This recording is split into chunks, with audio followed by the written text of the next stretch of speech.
ഇന്ത്യയിലെ ലക്ഷക്കണക്കിന് സാധാരണക്കാരായ വിദ്യാർത്ഥികളുടെയും അവരുടെ മാതാപിതാക്കളുടെയും സ്വപ്നങ്ങളെ തച്ചുടച്ച ബി.ജെ.പി. സർക്കാരിൻ്റെ കാലത്ത് നടന്ന ഏറ്റവും വലിയൊരു തട്ടിപ്പിൻ്റെ നിർണായക സത്യം പുറത്തു വന്നിരിക്കുന്നു.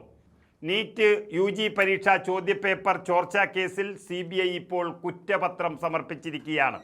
13 പ്രതികൾക്കെതിരെ ഡൽഹി റൌസ് അവന്യൂ കോടതിയിലാണ് CBI ആദ്യ കുറ്റപത്രം നൽകിയിരിക്കുന്നത്. പക്ഷേ ഈ കുറ്റപത്രത്തിൽ CBI എന്താണ് പറഞ്ഞിരിക്കുന്നത് എന്ന് നമ്മൾ കൃത്യമായി മനസ്സിലാക്കണം. പരീക്ഷയ്ക്ക് മുൻപ് പ്രതികൾ ചോർത്തിയ 42 ചോദ്യങ്ങൾ യഥാർത്ഥ പരീക്ഷയിലെ ചോദ്യപേപ്പറുമായി 100% പൂർണ്ണമായും ഒത്തുപോകുന്നതാണ്.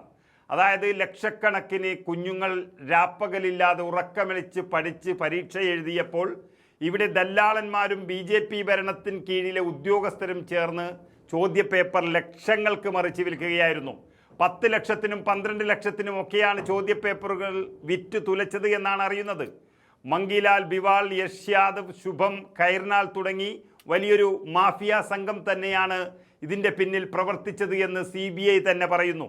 47 NTA ഉദ്യോഗസ്ഥരെയാണ് അടുത്തിടെ സസ്പെൻഡ് ചെയ്തത്. NTA കമ്പനിയുടെ വിശ്വാസ്യത എത്രത്തോളം തകർന്നു എന്നതിൻ്റെ തെളിവ് കൂടിയാണിത്. എന്നാൽ BJP സർക്കാരിനോടും അവരുടെ കേന്ദ്ര നേതാക്കളോടും തങ്ങൾക്കൊന്നേ ചോദിക്കാനുള്ളൂ, ഏതാനും ചില ഇടനിലക്കാരെയും ദല്ലാളന്മാരെയും മാത്രം കുറ്റപത്രത്തിൽ കാണിച്ച് ഈ കേസ് അവസാനിപ്പിക്കാമെന്നും ഇതിന് പിന്നിൽ പ്രവർത്തിച്ച വമ്പന്മാരെ രക്ഷിച്ചെടുക്കാമെന്നും നിങ്ങൾ കരുതുന്നുണ്ടോ? ആ മോഹം BJPക്ക് വേണ്ട. ഈ രാജ്യം കണ്ട ഏറ്റവും വലിയ വിദ്യാഭ്യാസ അഴിമതിയുടെ അടിവേരുകളിലേക്ക് ഇറങ്ങിച്ചെല്ലുന്ന റിപ്പോർട്ട് കൂടിയാണ് ഇത് കുറച്ച് ചെറുപ്പക്കാരുടെ മാത്രം കളിയല്ല. കേന്ദ്ര വിദ്യാഭ്യാസ വകുപ്പിൻ്റെയും NTAയിലെ ഉന്നതരുടെയും തണലില്ലാതെ ഇത്തരമൊരു വലിയ ചോദ്യപേപ്പർ ചോർച്ച ഇന്ത്യയിൽ നടക്കില്ല. സാധാരണക്കാരായ പാവപ്പെട്ട കുട്ടികൾ ഡോക്ടറാകാൻ കഷ്ടപ്പെടുമ്പോൾ പണമുള്ളവൻ ചോദിക്കുന്ന തുകയ്ക്ക് ചോദ്യപേപ്പർ എത്തിച്ചു കൊടുക്കുന്ന ഒരു അഴിമതി വ്യവസ്ഥിതിയാണ് BJP ഭരണം ഇവിടെ ഉണ്ടാക്കി വെച്ചിരിക്കുന്നത്. ഈ അനീതിക്കെതിരെ പോരാടാൻ യുവാക്കൾ ഇറങ്ങിത്തിരിച്ചപ്പോൾ മുട്ടുവിറച്ച കേന്ദ്ര സർക്കാർ കേന്ദ്ര വിദ്യാഭ്യാസ മന്ത്രിയെ കൊണ്ട് രാജിവെപ്പിക്കുന്ന ഗതികേടിലേക്കും എത്തിയിരിക്കുന്നു.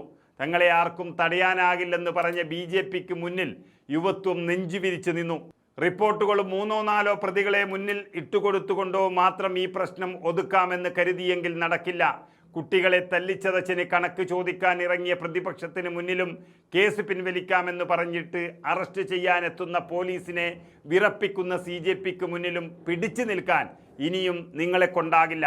വിദ്യാർത്ഥികൾക്ക് നേരെ പോലീസ് അതിക്രമം തുടരുകയാണെങ്കിൽ വീണ്ടും ശക്തമായ പ്രതിഷേധങ്ങളുമായി രംഗത്തിറങ്ങുമെന്ന് മുന്നറിയിപ്പ് നൽകിക്കൊണ്ട് CJP സ്ഥാപകൻ അഭിജിത്ത് ദീപ്കെ തന്നെ എത്തുമ്പോൾ പേടിക്കേണ്ടിയിരിക്കുന്നു BJP. ഉപദ്രവിക്കാൻ വന്നപ്പോൾ ജനഗണമന പാടി നിങ്ങളെ അടക്കി നിർത്തിയ അറസ്റ്റ് ചെയ്തു കൊണ്ടുപോയ വണ്ടിക്ക് നേരെ അറസ്റ്റ് വാറണ്ടുണ്ടോ എന്ന് ചോദിച്ച് ഒറ്റ കൈ കൊണ്ട് തടഞ്ഞു നിർത്തിയ പെൺകുട്ടികളുള്ള നിങ്ങളറിഞ്ഞ ഗ്രനേഡ്, ടിയർ ഗ്യാസ് നിങ്ങൾക്ക് നേരെ തിരിച്ചറിഞ്ഞ ആൺപിള്ളേരുള്ള ഒരു രാജ്യത്തോടാണ് നിങ്ങളുടെ പോരാട്ടമെന്ന് ഓർക്കണം.